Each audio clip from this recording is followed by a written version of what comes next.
नमस्कार दोस्तों, स्वागत करता हूं आपका आपके अपने YouTube channel HSSC exam cracker पर।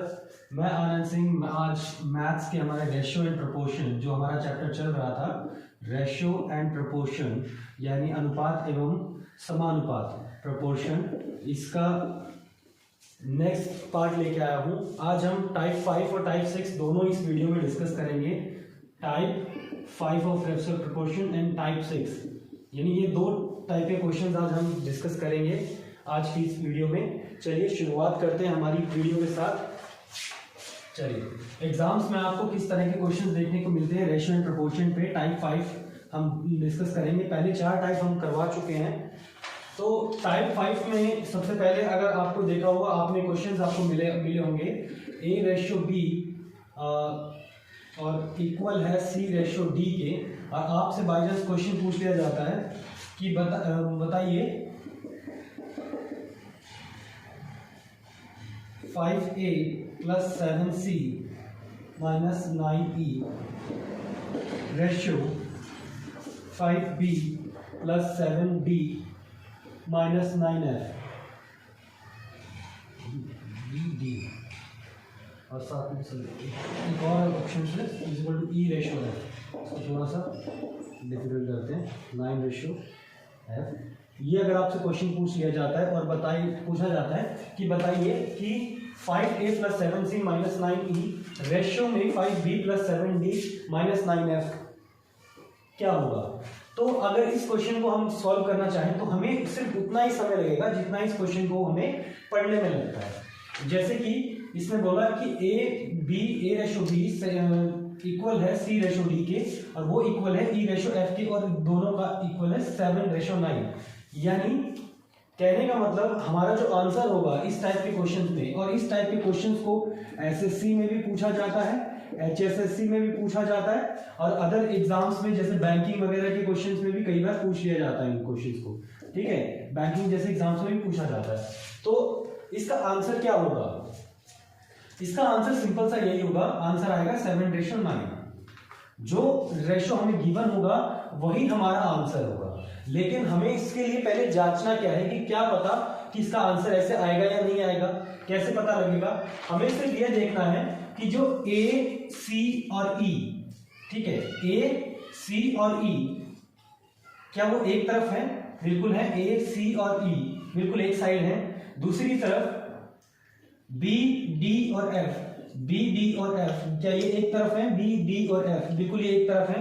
और इस पर देखेंगे कि 5, 5, 7, 7, 9, 9 बिल्कुल सेम दिया है। साइन भी बिल्कुल सेम है, प्लस का यहाँ है, प्लस का यहाँ है, माइनस का यहाँ है और माइनस का यहाँ है। अगर ये इस तरह की कंडीशन हमें मिल जाती है करने में तो हम इसको सॉल्व कर भी सकते हैं, क्योंकि इसके अकॉर्डिंग हम कैसे बनेगा कि A जो है वो C के इक्वल है और E के इक्वल है, और वो है 7 के इक्वल।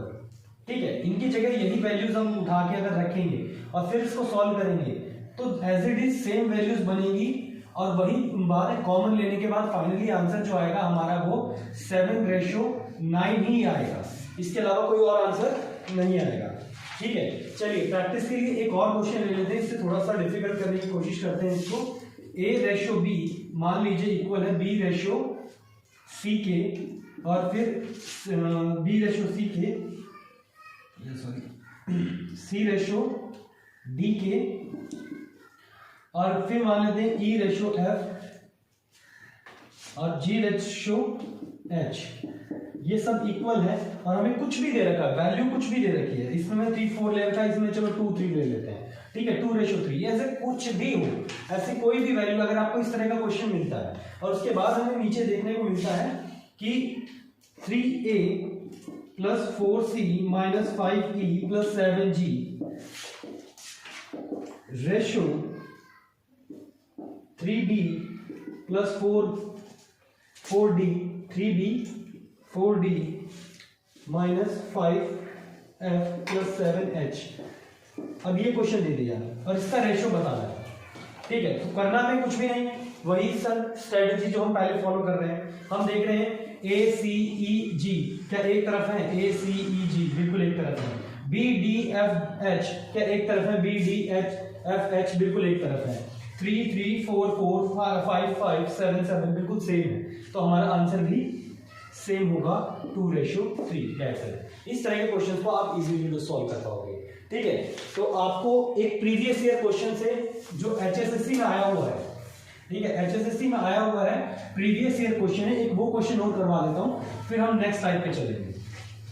बहुत ही आसान सा टाइप है, दिखने में क्वेश्चन मुश्किल लगता है, और जिसका मैथ्स के क्वेश्चन जिसने नहीं किए होंगे उसे लगेगा कि बहुत मुश्किल क्वेश्चन है, हो सकता है वो कि कोई तुक्का मार के आए या ऑप्शन को स्किप कर दे, लेकिन क्वेश्चन बहुत ही आसान है। ठीक है, चलिए, जैसे कि प्रीवियस ईयर क्वेश्चन की बात कर रहे हैं हम, PYQ यानी प्रीवियस ईयर क्वेश्चन। इसमें क्वेश्चन पूछा गया था P/Q बराबर है R/S के, जो कि बराबर है T/U के, और इसका आंसर था 3:2 पूछा गया था, या 3:4 ये पूछा गया था। ठीक है, चलिए, हमें दिया क्या गया था कि हमें क्या ढूंढना है, फाइंड क्या ढूंढना है, हमें क्या ज्ञात करना है, वो था MPNROT।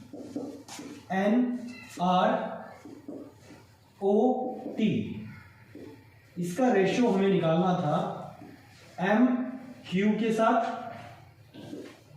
प्लस NR के साथ, सॉरी NS के साथ, और OU के साथ, ये हमें निकालना था।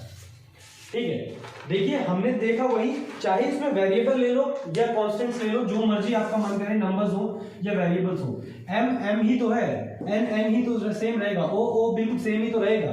तो कहने का मतलब क्या है, हमने सिर्फ यही चेक किया कि PR और T क्या एक तरफ है, PRT बिल्कुल एक तरफ है।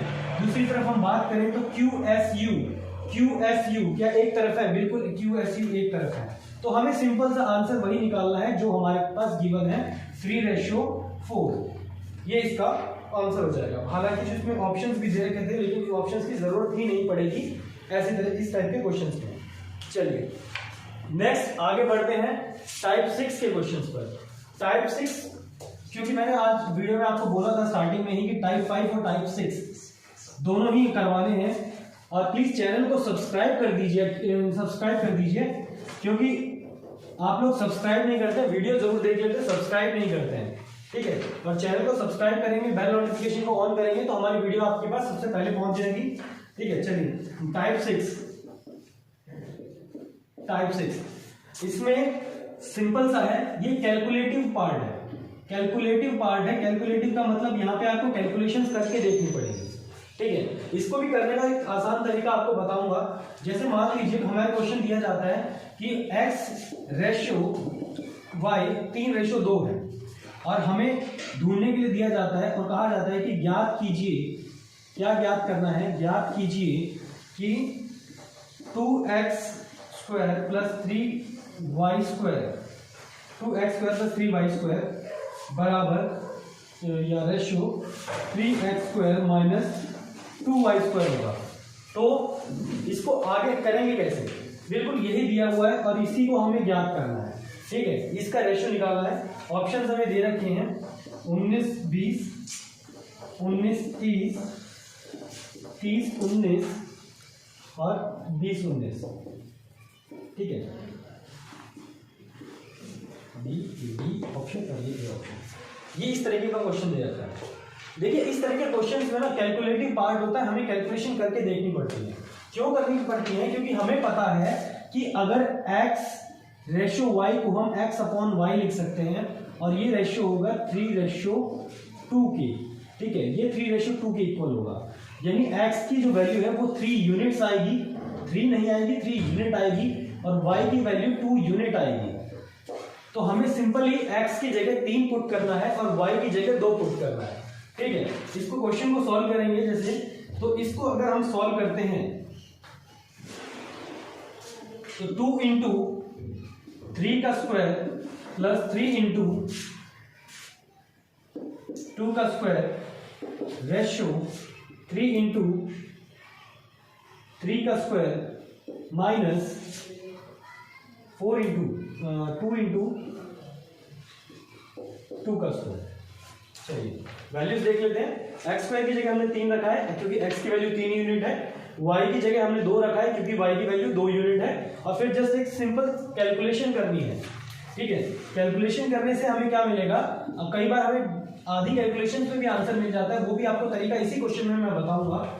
जैसे कि 3 का स्क्वायर हो गया सीधा 9 और 2 में 18, ठीक है, प्लस यहाँ 2 का स्क्वायर 4 दिए 12 यानी 3 चौके 12 रेशियो 3 का स्क्वायर 9 दिए 27 माइनस 2 दूनी 4 और 4 दूनी 8 यानी एक पर इसको 3 इंटू 9 लिख लेते हैं, अगले स्टेप में करेंगे इसको, ठीक है।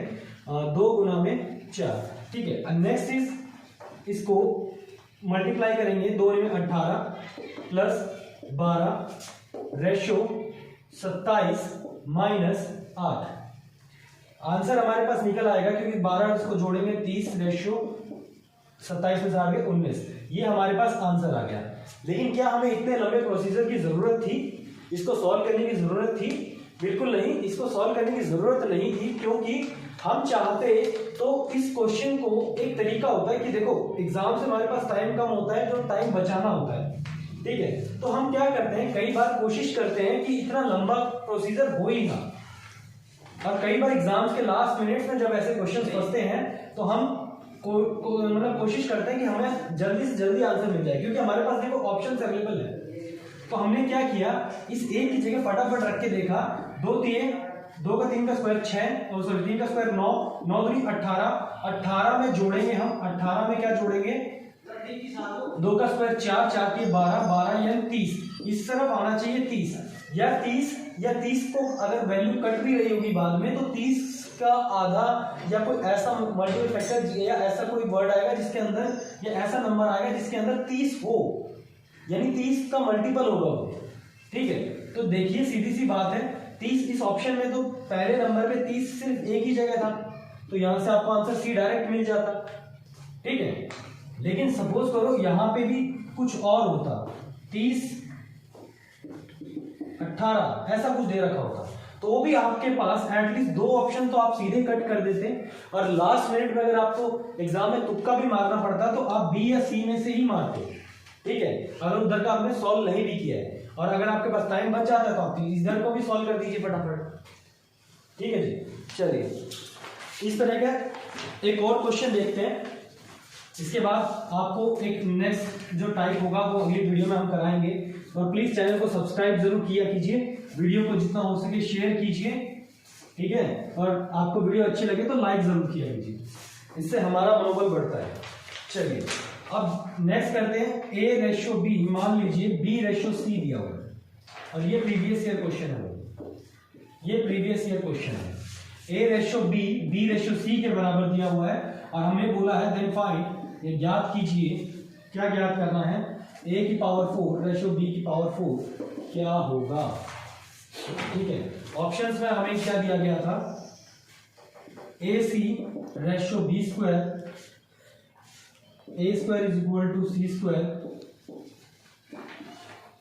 C स्क्वायर A स्क्वायर, या D स्क्वायर, D का ऑप्शन डी में B स्क्वायर AC। देखिए इसको ना, इस क्वेश्चन को हमको 2 तरीकों से सॉल्व करना होगा। पहली बात, जब हमें A और B दिया जाता है, A/B is equal to B/C दिया जाता है, तब हमें इसको सबसे पहले उठाना है।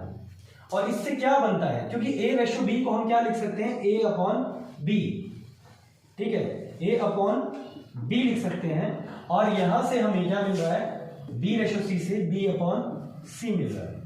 इसको अगर हम सॉल्व करते हैं तो ये AC is equal to B square आएगा, और आप में से ज्यादातर बच्चे इतना ही आंसर मिलते ही B स्क्वायर रेशियो AC को टिक कर देंगे, जो कि आंसर गलत होगा, क्योंकि हमसे इसकी वैल्यू तो पूछी नहीं है ना, इसके बेस पे हमसे पूछा है कि A की पावर 4 और B रेशियो B की पावर 4 क्या होगा, तो यहां से आंसर टिक नहीं करना है, ये आंसर गलत है, ठीक है। अब इससे आपके लिए बता देता हूं। चलिए अब इसकी वैल्यू का हमें यूज करना है A की पावर 4 B की पावर 4 में, ठीक है। A की पावर 4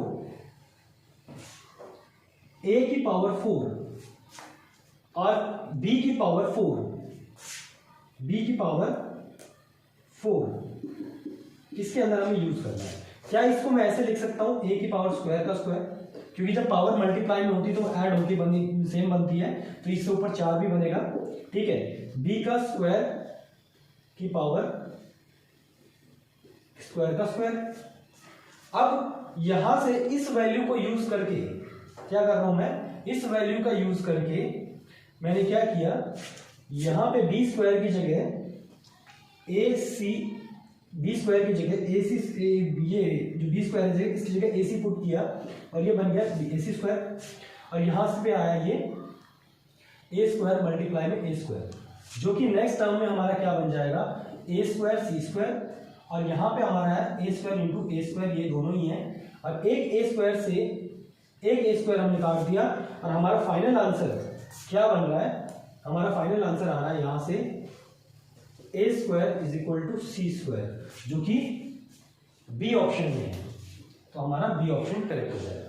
ये कैलकुलेटिव पार्ट्स होते हैं, कई बार आपके आंसर जल्दी निकलने के चांसेस होते हैं, कई बार आपको थोड़ा दिमाग में लगाना पड़ता है, और ये क्वेश्चंस आपको एसएससी लेवल तक के क्वेश्चंस करने में मदद करेंगे। एसएससी के लेवल तक भी आप इन क्वेश्चंस को समझ के क्वेश्चंस कर सकते हैं। तो आज के लिए इतना ही। मैं आनंद सिंह इस वीडियो को अभी एंड कर रहा हूँ, और नेक्स्ट पार्ट में हम कुछ एजेस के क्वेश्चन लेके आएंगे जो कि रेशियो प्रोपोर्शन में भी यूज होते हैं, फादर की एज, सन की एज, मदर की एज के कंपैरिजंस में, उस टाइप के क्वेश्चंस भी हम करने वाले हैं नेक्स्ट पार्ट में। और अभी के लिए थैंक यू। प्लीज चैनल को सब्सक्राइब जरूर कीजिएगा, वीडियो को शेयर कीजिएगा, चाहे अच्छा लगे तो लाइक कीजिएगा। Thank you.